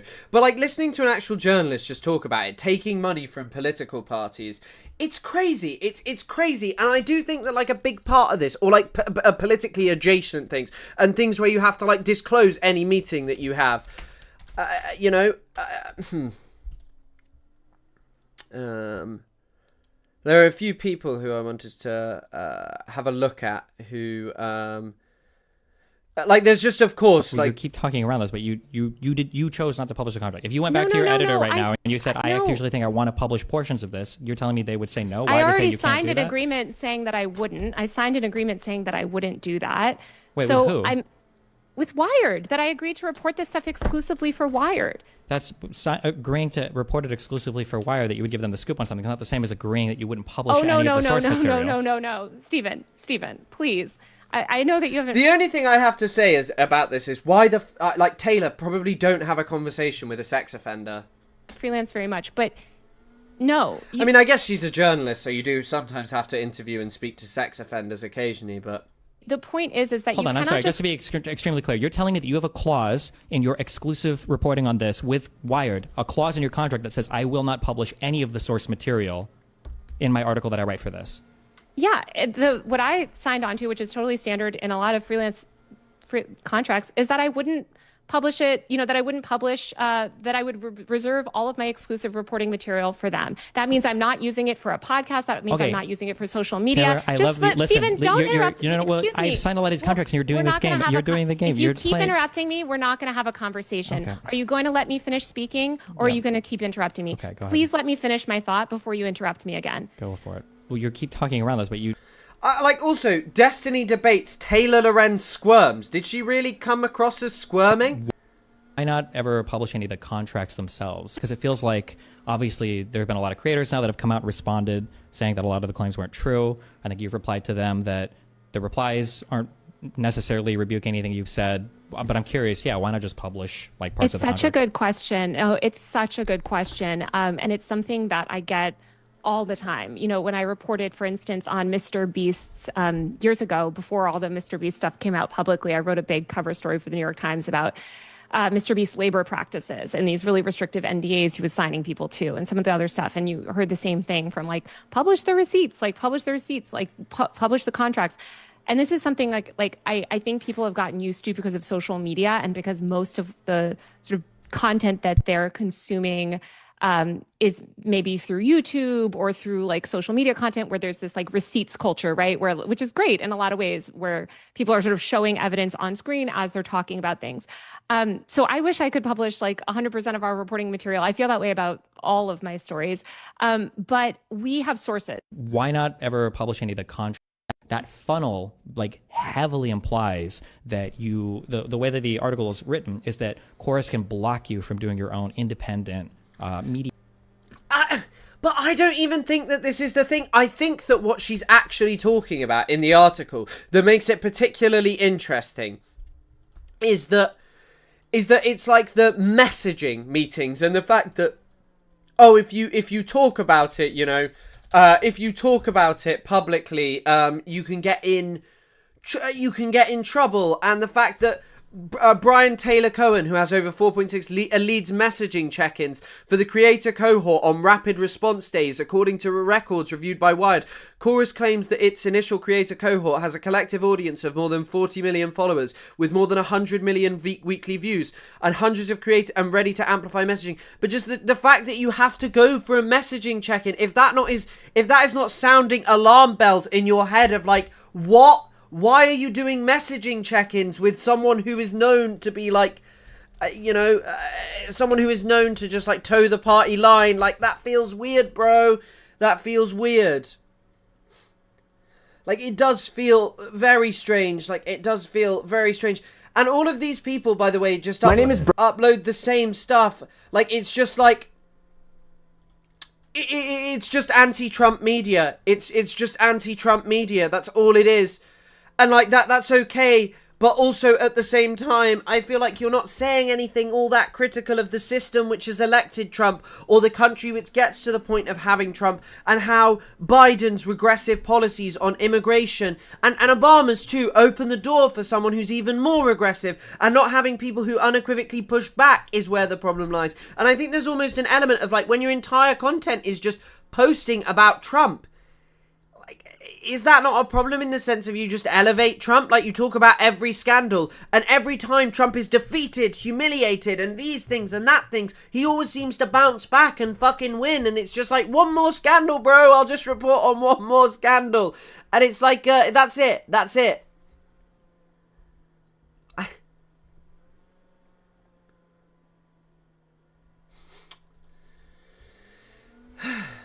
It's not anti... Yeah, it's just anti-Trump. It's literally just anti-Trump. South Park drops ultimate bomb on Trump. A crying, laughing emoji. What even is this? Mr. President, you have so many great ideas. Your leadership is truly beyond anything we have ever had. You do not have smart penis. The best part of Trump leaning on Paramount and CBS to censor any critical coverage of him is that now, South Park has effectively dedicated the entire series to humiliating Trump in a way that is, objectively, 100 times worse than anything you would see on Colbert or 60 Minutes. And that, my friends, is what we in politics like to call the art of the deal.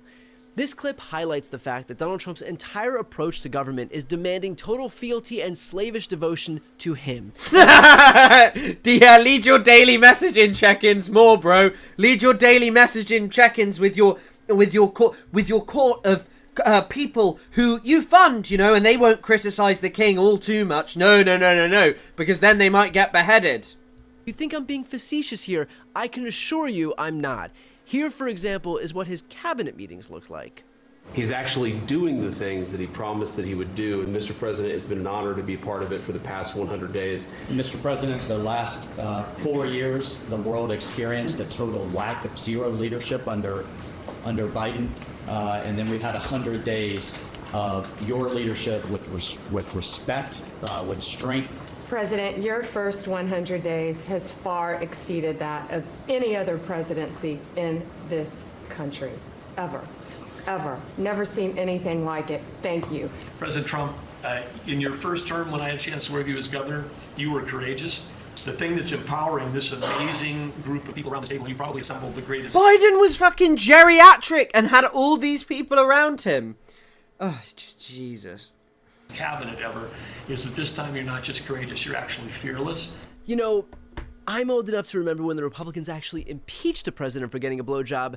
Now they're the ones giving them to him. And look, I'm old enough to remember when American presidents were fucking around with Jeffrey Epstein. Look, while I would love to spend the entire video talking about South Park and their recognition that this president definitely, totally does not have a really tiny penis, the reality is that the autocratic tendencies don't only amount to cringy cabinet meetings. They are presenting themselves in his actual policies, like deploying the US military into American cities in an effort to normalize Americans to this idea that we live in a quasi-military dictatorship. And that's not just conjecture. Here's Trump basically confessing to it. In Nashville, and a lot of folks are saying, is there anything President Trump can do to help out the good people of Memphis? You know, Elon's building the big, huge super AI supercomputer here. Is there anything that you can do to help cities like Memphis? I will be. We're doing a sort of a test right now in D.C. It's working unbelievably much faster than. He's doing this to distract from what everyone knows, which is that the Israeli government is carrying out a genocide. I can't. This is just slop. It's just playing clips and being like, Trump does blowjobs.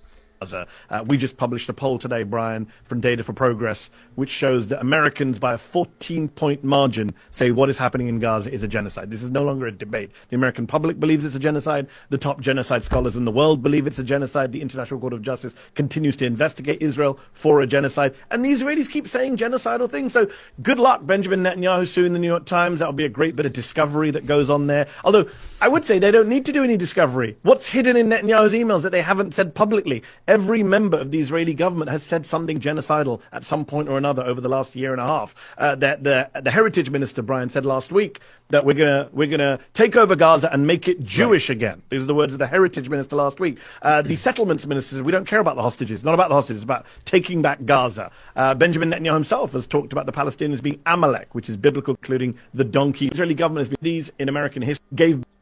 We want him to do. He did dollars of weapons. And then he openly just counted down the clock to get Trump, so he'd get even more from Trump. And by the way, Donald Trump was asked yesterday, what do you make of Benjamin Netanyahu's plan to take over the entire Gaza Strip? And he said, well, it's up to Israel to do what they want to do. No, it's not. We fund Israel. We fund Israel. We have a right to say no. I'm just trying to find this,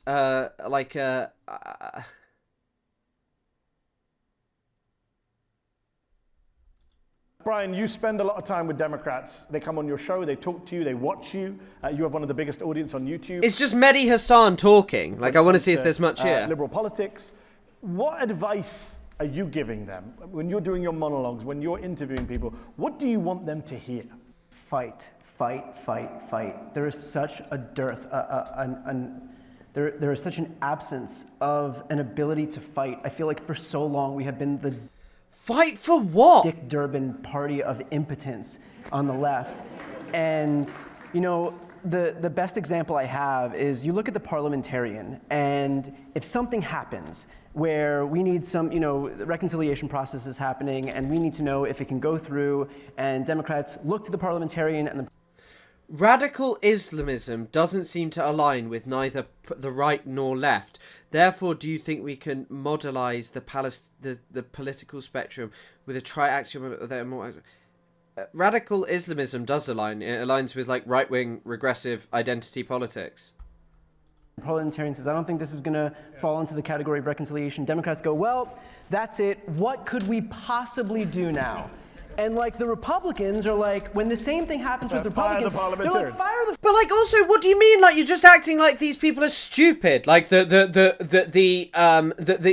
is just stupid and they don't know what they're doing. This is the strategy. They pay millions of dollars for this stuff. Like, what? Fucking parliamentarian. We'll get a new parliamentarian. Right now, they're doing... The Democrats aren't a party that lack fight. This is exactly what they're meant to be. They're not stupid. They're not advised by people like this. They are paid millions to do this kind of stuff. They pay millions to political strategists. The exact same thing. They're like, which we predicted, which you and I said would happen last year. When the Republicans get back, they're going to fire this person. Does anyone here know who the... I will tell you, Rifat Al-Ariya did not like Mehdi Hassan. Rifat Al-Ariya did not like Mehdi Hassan. Parliamentarian is?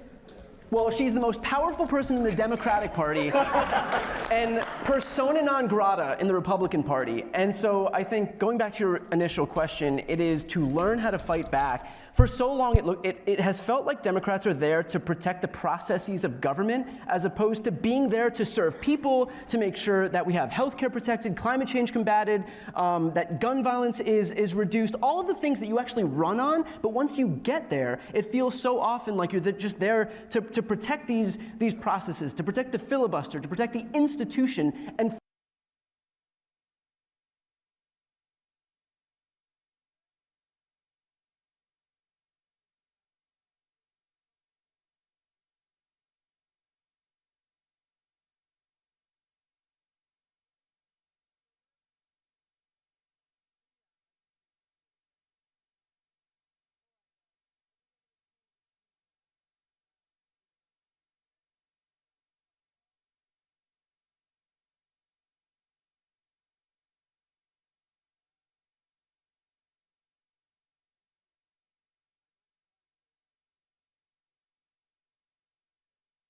My mic's muted. I think I'm going to call the stream here. I think that's enough for me tonight. Sorry about muting myself. But yeah, what I'm gonna do is I might go live on Sunday, depending on how much time I've got. I don't 100% know.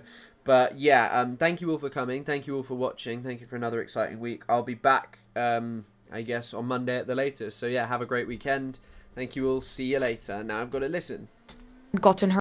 What is CEO? Is I might go live on Sunday, depending on how much time I've got. I don't 100% know. But yeah, thank you all for coming. Thank you all for watching. Thank you for another exciting week. I'll be back, I guess, on Monday at the latest. So yeah, have a great weekend. Thank you all. See you later. Now I've got to listen.